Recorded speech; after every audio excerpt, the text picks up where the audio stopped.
చక్కని చందమామ కథలు. పిల్లలు, ఈరోజు చందమామ కథ మాట తప్పని మహారాజు. ఇది బేతాళ కథల్లోని ఒక కథ. అవంతి రాజ్యంను నయనకాంతుడనే రాజు పరిపాలించేవాడంట. అతను సత్యసంధుడు, పరాక్రమశాలి.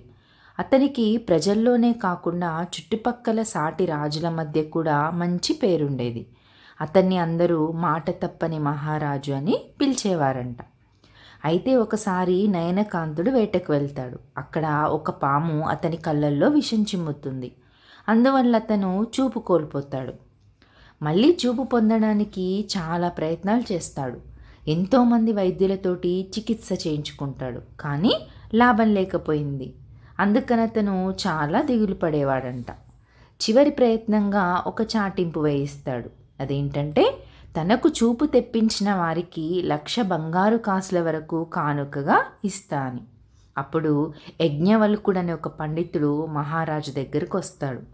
మహారాజుతో అంటాడు, రాజా, అనేక ప్రయోగాలు చేసి మీకు చూపు రప్పించడానికి ఒక వైద్య ప్రక్రియను కనుగొన్నాను. మీకు 1 నెల రోజుల్లో చూపు తెప్పిస్తాను. అయితే అందుకు ప్రతిఫలంగా మీరు 1,00,000 బంగారు కాసులకు బదులు అర్ధరాజ్యం ఇప్పించాలి అంటాడు. నయనకాంతుడు చాలాసేపు ఆలోచిస్తాడు. తర్వాత యజ్ఞవల్కుడితోటి అంటాడు, ఓ పండితోత్తమ, చూపు లేని జీవితం కంటే అర్ధరాజ్యం ఏమీ ఎక్కువ కాదు. మీరు నాకు చూపు తెప్పిస్తే అర్ధరాజ్యం ఇస్తాను. అయితే ప్రతిఫలం మీరు రాజ్యం అడిగారు కాబట్టి నాకు చూపు తెప్పించని పక్షంలో మీరు శిక్షకు సిద్ధపడాలి అంటాడు. అప్పుడు యజ్ఞవల్కుడు మహారాజుతోటి, మీరే శిక్ష విధించినా నేను సిద్ధమని అంటాడు.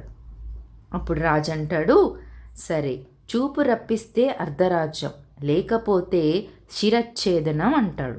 అందుకు యజ్ఞవల్కుడు ఒప్పుకుంటాడు. ఈ విషయం రాజ్యమంతటా పాకింది. ప్రజలందరూ కూడా రాజుగారికి చేసే వైద్యం గురించే ఎదురు చూడసాగారు. మర్నాడు ఏం చేస్తాడంటే, యజ్ఞవల్కుడు రాజుగారి చేత శుచిగా స్నానం చేయిస్తాడు. అతని తలకు వివిధ రకాల నూనెల చేత మర్దన చేయించాడు. కొన్ని ఆకుల రసాలు తాగిస్తాడు. తర్వాత అతని కళ్ళకు లేపనం రాసి కట్టుకడతాడు. అలా వారం రోజులు గడుస్తుంది. వారం తర్వాత ఒకరోజు నయనకాంతుడు యజ్ఞవల్కుడిని కూడా సభకి తీసుకెళ్తాడు. అప్పుడు సభకి కొందరు పల్లెకారులు వస్తారు. వాళ్ళు వచ్చంటారు, రాజా, ఒక చిరుతపులి మా పల్లెల మీద పడి మమ్మల్ని జనాన్ని చంపుకు తింటుంది. మీరు దాని పని పట్టాలి అంటారు. అప్పుడు నయనకాంతుడు యజ్ఞవల్కుడితో అంటాడు, నాకు చూపు వస్తే సగం రాజ్యంకు మీరే రాజు కదా, కాబోయే రాజుగా ఈ సమస్యకు పరిష్కారం చెప్పండి అని అడిగాడు. దానిదేముంది రాజా, మెరికల్లాంటి సైనికులను కొందరిని పల్లెలకు పంపి మాటు వేసి చిరుతను చంపేలా పథకం వేద్దాం అంటాడు. అందుకు మహారాజు మెచ్చుకొని కొందరు సైనికులను పంపి చిరుతను చంపిస్తాడు. ఇంకో వారం తర్వాత కొంతమంది ధనికులు సభకొస్తారు. వారు రాజుతో అంటారు, రాజా, గౌరవుడు అనే గజదొంగ మా సంపద దోచుకుంటూ మా కంటి మీద కునుకు లేకుండా చేస్తున్నాడు. వాడిని బంధించండి ప్రభు అని వేడుకుంటాడు. అప్పుడు నయనకాంతుడు యజ్ఞవల్కుడి వంక చూసి, మీరైతే ఏం చేస్తారు అని అడుగుతాడు.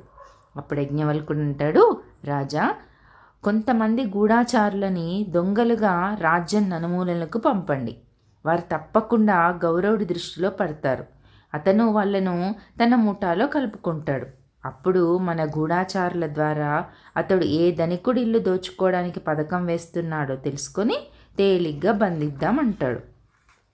యజ్ఞవల్కుడి పథకం ప్రకారమే కొంతకాలానికి గౌరవుడు ఒక ధనికుడిల్లు దోచుకోపోతూ భటులకి దొరికిపోతాడు. ఇంకొక రోజు యజ్ఞవల్కుడు మహారాజు తలకి నూనె మర్దన చేస్తుండగా ఒక గూఢాచారి వచ్చి, మహారాజా, మన దేశం మీదకి విదర్భరాజు దాడి చేయబోతున్నాడు అని సమాచారం అందిస్తాడు. రాజు ఆ గూఢాచారిని పంపేసి యజ్ఞవల్కుడితోటి, ఈ సమస్యను మీరు రాజైతే ఎలా పరిష్కరిస్తారు అని అడుగుతాడు. అప్పుడు యజ్ఞవల్కుడు రాజుతోటి విదర్భ రాజ్యం సైన్యం గురించి అడుగుతాడు. మన సైన్యం కంటే ఎక్కువే అని అంటాడు రాజు. అప్పుడు యజ్ఞవల్కుడు అంటాడు, రాజా, మన సైన్యం కంటే శత్రురాజ్యం సైన్యం ఎక్కువ కాబట్టి అతనితో ప్రస్తుతం సంధి చేసుకోవడమే నయం అని భావిస్తున్నాను అంటాడు. అప్పుడు రాజు అంటాడు, మనం అలా చేస్తే శత్రురాజుకి శిస్తు కట్టాలి.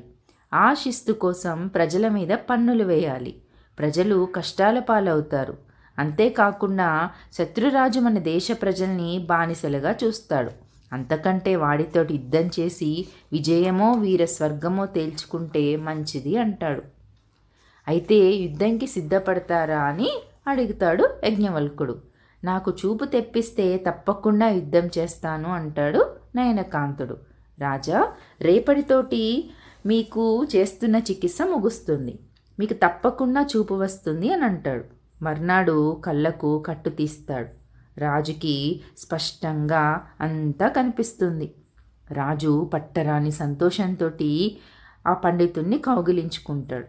మీరిచ్చిన చూపుతోటి రెట్టింపు ఉత్సాహంతో యుద్ధం చేస్తాను. శత్రురాజ్యం వశమైతే ఆ రాజ్యాన్ని మొత్తం మీకు ఇచ్చేస్తాను. అర్ధరాజ్యం ఏంటి, మొత్తం రాజ్యం మీ చేతుల్లో పెడతాను అంటాడు.